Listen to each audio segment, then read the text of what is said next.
ધોરણ 1 માં વિદ્યા પ્રવેશમાં છે ફળ અને શાકભાજી જોયા. બધાય શાકભાજી જોયા છે ને ભાઈ? તો ચલો શાકભાજીનું એક એક નામ બોલો.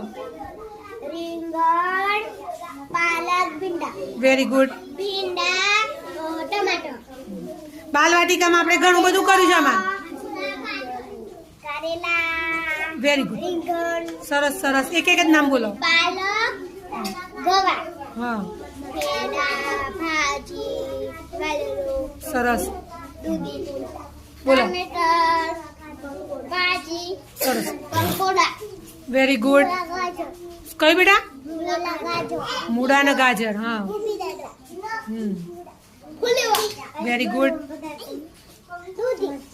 મરચાં, સરસ. શિમલા મરચું, ગાજર, ભીંડા, ચોળી, સિંગો, વાલોળ, પછી કારેલા, કંકોડા, દૂધી.